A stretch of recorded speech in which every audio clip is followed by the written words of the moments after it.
बिस्मिल्लाहिर्रहमानिर्रहीम। आज हम बात करेंगे कि मिडल ईस्ट में कशीदगी की वजूहात क्या हैं और उम्मत मुस्लिमा का खिलाफत उस्मानिया के टूट जाने के बाद जो एक तवील ज़वाल का सिलसिला शुरू हुआ है, इसका फ्यूचर क्या हो सकता है। देखिए, सबसे पहले तो ये बात याद रखिए कि किसी भी कौम के ज़वाल के असबाब में से वो बहुत सी चीज़ें जो हैं वो कार फरमा होती हैं जो छोटे छोटे पैमाने के ऊपर की जाती हैं, और वो छोटे छोटे असबाब मिलकर एक बड़ा सबब बनते हैं और फिर किसी भी कौम का ज़वाल जो है वो शुरू होता है।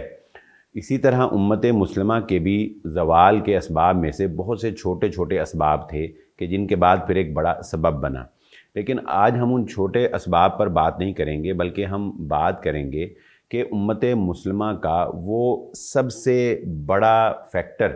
जो कि इनको आपसी फसाद के अंदर से मिला और उसने इनको तबाह बर्बाद किया। जी हाँ, यानी उम्मत मुस्लिमा की बर्बादी का सामान करने वाले लोग दुश्मन तो थे ही, बैरूनी ताकतें तो थीं ही, इंटरनेशनल जो पावर्स हैं उन्होंने तो इनका इस्तेहसाल किया ही, लेकिन इसके साथ साथ ख़ुद अपने पाँव पर भी कुल्हाड़ी मारने में कोई कमी नहीं रखी गई। देखिए, हमेशा से ही ये बात आया है रोज़े रोशन की तरह कि इंसानी दिमाग जो है वो इख्तिलाफ़ राय रखता है और इख्तिलाफ़ होना ये एक इंसानी फितरत है। लेकिन अफसोस की बात यह है कि उम्मत मुस्लिमा के अंदर ये इख्तिलाफ़ात जो हैं वो इतनी शिद्दत इख्तियार कर गए कि ये कुफ़र और इस्लाम का मसला बन गया। चुनाचे फिर दो आलमी सतह के ऊपर दो गिरोह जो हैं उन्होंने जन्म लिया, एक अहले सुन्नत वल जमात का गिरोह और दूसरा अहले तशय्यो का गिरोह यानी शिया हजरात का गिरोह। तो जैसे जैसे अगर आप तारीख़ पढ़ेंगे, पिछले 100 साल की तारीख़ पढ़ेंगे, तो आपको ये पता चलेगा कि जिन जिन इलाक़ों के अंदर शिया कम्यूनिटी जो है वो परवान चढ़ती चली गई, तो उन इलाक़ों में सुन्नी यानी अहले सुन्नत वल जमात के अफराद के ख़िलाफ़ महाज आराई जो है वो शुरू कर दी गई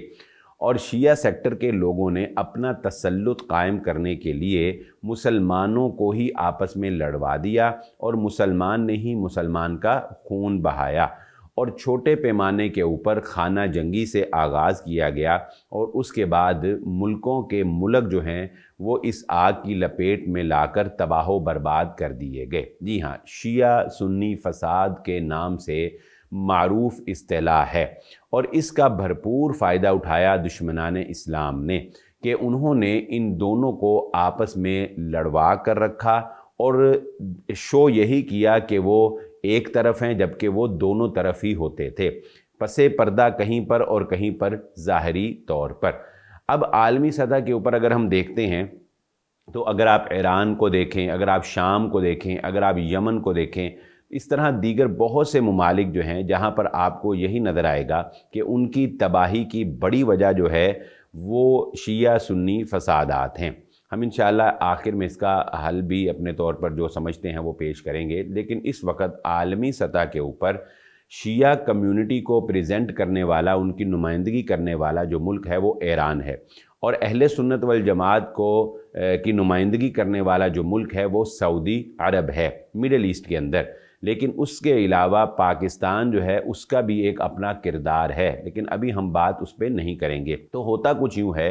कि सऊदी अरब जो है वो शिया कम्युनिटी के मुकाबले में अहले सुन्नत वल जमात का दिफा करने के लिए सपोर्ट करता है अहले सुन्नत वल जमात को, और शिया जो है वो अहले सुन्नत वल जमात की मुखालिफत में सपोर्ट करती हैं शिया को। और ये निचली दर्जे की सपोर्ट और दीगर मुल्कों की सपोर्ट ये तो अपनी जगह, लेकिन ईरान और सऊदी अरब के ताल्लुकात भी कोई इतने अच्छे नहीं हैं। गो के कभी कशीदगी में इजाफ़ा हो जाता है, लेकिन फिर दीगर ममालिक जैसा कि पाकिस्तान, चाइना अपना किरदार अदा करता है और फिर इनके दरमियान जो है वो सुलह करवा दी जाती है। पिछले दिनों जो है वो ईरान और सऊदी अरब के दरमियान मज़ीद सुलह का जो पैमाना है वो बढ़ाया गया है और उम्रा करने के लिए ईरान से सऊदी अरब के अंदर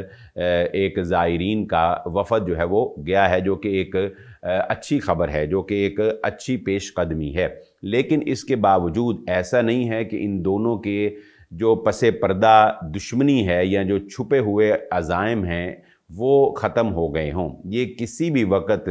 ये बुझी हुई जो एक आग हमें नज़र आ रही है, इसके नीचे बहुत सी चिंगारियां छुपी हुई हैं और ये किसी भी वक्त जो है वो सुलग उठती है और किसी भी वक्त एक बड़ी आग का सामान पैदा कर सकती है। लेकिन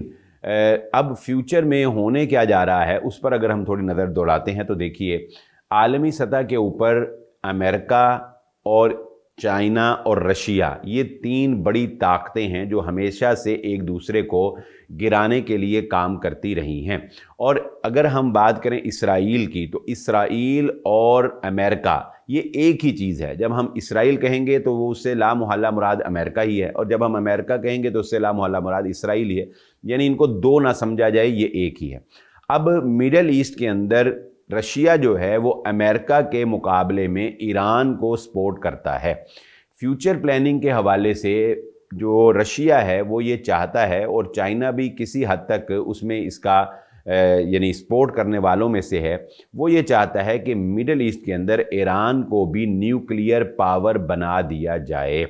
अब ईरान जो है वो इस बात का इजहार भी कर चुका है कि यूरेनियम का जो प्रोसीजर है उसको 60% तक जो है वो उसको प्रोसेस कर चुके हैं, और जो बाकी का 40% रह गया है वो माहिरीन बताते हैं कि वो बहुत फास्ट भी होता है और वो कदरे आसान भी होता है। यानी ईरान को बड़ी तेज़ी के साथ रशिया और चाइना सपोर्ट कर रहे हैं कि वो खित्ते में ताकत के तवाज़ुन को बरकरार रखने के लिए उसको भी जो है वो न्यूक्लियर वेपन दे दिया जाए, एटमी कुव्वत बना दिया जाए। अब दूसरी तरफ जो है सऊदी अरब, वो अमेरिका के साथ उसका अटैचमेंट है, तो अब अमेरिका कभी भी ये नहीं चाहेगा, इसराइल कभी भी ये नहीं चाहेगा कि ईरान जो है वो न्यूक्लियर पावर बने। और जब अमेरिका और इसराइल नहीं चाहता तो सऊदी अरब, चूँकि वो अमेरिका के साथ है, तो सऊदी अरब जो है वो भी कभी नहीं चाहेगा कि ईरान जो है वो न्यूक्लियर पावर बने। यानी सऊदी अरब जो है वो एक तो अमेरिका की तरफदारी की वजह से, अमेरिका का हलीफ होने की वजह से नहीं चाहेगा, और दूसरा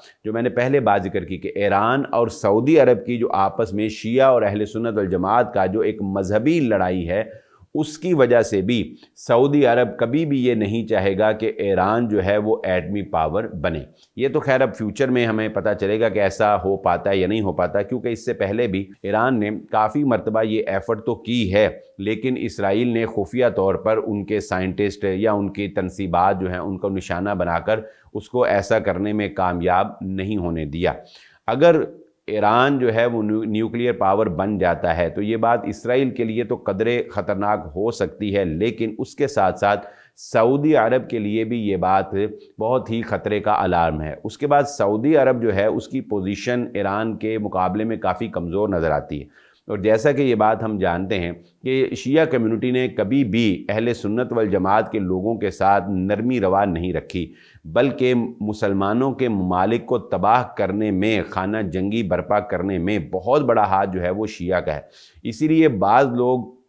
ये भी राय रखते हैं कि शिया और इसराइल या अमेरिका इनकी अंदर से साजबाज है, और ये जो हिजबुल्लाह के से अटैक करवाया गया या अब जो 100 ड्रोन जो अटैक जो है वो किए गए, ये महज एक नूरा कुश्ती किसी कैफियत है, ये सिर्फ दिखावा है, ये सिर्फ दिखाने के लिए है। अदरवाइज़ ईरान इसराइल का कुछ भी नहीं बिगाड़ना चाहता। वैसे अगर हकीकत देखा जाए, ईमान की ताकत के अलावा अगर अस्करी कुव्वत के एतबार से देखा जाए, टेक्नोलॉजी के एतबार से देखा जाए, तो ये हकीकत है कि ईरान इसराइल के मुकाबले में एक इंतहाई कमज़ोर मुल्क है, और इसराइल ने भी अभी तक ईरान पर कोई ऐसा बड़ा हमला नहीं किया कि जिससे हम ये कह सकें कि ये दोनों जो ममालिक हैं ये आपस में गहरी दुश्मनी रखते हैं। बहरहाल फ्यूचर में क्या होता है ये बात जो है ये तो ये वक्त ही बताएगा, लेकिन जो बात हम इस प्रोग्राम के तवस्सुत से आप तक पहुंचाना चाहते हैं वो ये है कि आप जिस भी मुल्क में बैठे हुए हैं, चाहे आप पाकिस्तान में हैं, चाहे आप इंडिया में हैं, अफ़गानिस्तान में हैं, या आप गैर मुस्लिम किसी मुल्क के अंदर हैं, तो एक बात ज़हन नशीन रख लें कि इंतहाई तहम्मुल का मुज़ाहिरा करें, इंतहाई बर्दाश्त का मुज़ाहिरा करें, और कभी भी शिया सुन्नी फसाद को भड़कावा देने से गुरेज करें। ये ऐसी जंग है कि जो एक दूसरे के खिलाफ लड़ी जाएगी, और नतीजा ये निकलेगा कि दुश्मन जो है वो आपके ऊपर काबिज हो जाएगा। इसलिए सबसे पहली नसीहत आज के इस प्रोग्राम के तवस्सुत से यह है कि छोटे लेवल पर गली के लेवल पर, घर के लेवल पर, रिश्तेदारी के लेवल पर, दोस्ती के लेवल पर, या मुल्की सतह पर, या इंटरनेशनल लेवल के ऊपर ये जंग कभी भी छेड़ने की कोशिश ना की जाए। हाँ, इसका तरीक़ाकार ये है कि आलमी सतह के ऊपर उलमाए किराम को किरदार अदा करना चाहिए। और उलमाए किराम क्या किरदार अदा कर सकते हैं? उलमाए किराम किरदार ये अदा कर सकते हैं कि अहले सुन्नत वल जमात की जानिब से कुछ उलमाए किराम को नामज़द किया जाए, मुंतखब किया जाए नुमाइंदगी के लिए, और इसी तरह शिया कम्युनिटी की तरफ से कुछ उलमा को, जो उनके ज़ाकिर होते हैं या जो उनके उलमा हैं, उनको मुंतखब किया जाए। उसके बाद ये दोनों तबक़ों के उलमाए किराम हुकूमतों की निगरानी में बैठें और अहले सुन्नत वल जमात और अहले तशय्युअ के दरमियान एक अमन मुआहिदा कायम किया जाए। यानी अहले तशय्युअ की वो बातें कि जिनकी वजह से अहले सुन्नत वल जमात जो हैं उनके अकायद व नज़रियात को ठेस पहुंचती है या उनकी दिल आज़ारी होती है, या मुक़द्दस जो हस्तियां हैं जैसा कि सहाबाए कराम हैं, अज़वाज मुतहरात हैं, और ख़ुद मुहम्मद रसूलुल्लाह सल्लल्लाहु अलैहि वसल्लम की ज़ात अक़दस है, उनके बारे में एक रेड लाइन जो है वो मुकर्रर कर दी जाए कि कोई भी शिया पर्सन जो है वो इस रेड लाइन को क्रॉस नहीं करेगा। और इसी तरह अहले सुन्नत वल जमात के ऊपर जो अहले तशय्युअ का एतराज़ है कि ये नासबियत की तरफ जाते हैं, हज़रत अली, हज़रत हसन हुसैन रज़ियल्लाहु ताला अन्हुमा को जो है वो मुकाम व मर्तबा नहीं देते जो देना चाहिए, या अहले बैत को वो मुकाम नहीं देते, तो उसके लिए भी अहले सुन्नत वल जमात जो है उनके लिए भी एक रेड लाइन जो है वो मुकर्रर की जाए। तो अगर इस तरह से आलमी सतह पर उलमा बैठकर और उसके बाद उस मुआहिदे को हर सेक्टर में हर जगह पर नाफिज कर दिया जाए और ये अमन मुआहिदा अगर तय पा जाए, तो ये एक बेहतरीन सलूशन हो सकता है उस तबाही से बचने के लिए कि जिस आग ने मुस्लिम ममालिक को आपसी फसाद के अंदर मुब्तला करके तबाह व बर्बाद कर दिया। अगर हमने आज भी ऐसा ना किया, अगर हमने अपने मुल्की सतह पर ऐसा ना किया, अगर हमने अपनी घरेलू सतह पर ऐसा ना किया, कोई पुरअमन मुआहिदा ना किया, अगर दोस्ती में हमने ऐसा ना किया, तो फिर ये बात कहाँ जाके रुकती है, ये लड़ाई कब तक चलती है, कितनी तबाही और लाती है, ये तो वक्त ही बताएगा। उम्मीद करते हैं कि हमारी ये गुफ्तगू आपके लिए फ़ायदा मंद रहेगी। अल्लाह रब्बुल इज़्ज़त से दुआ है कि अल्लाह ताला उम्मत मुस्लिमा की हिफाजत फरमाए। इसी के साथ इजाज़त दीजिए। अल्लाह हाफ़िज़।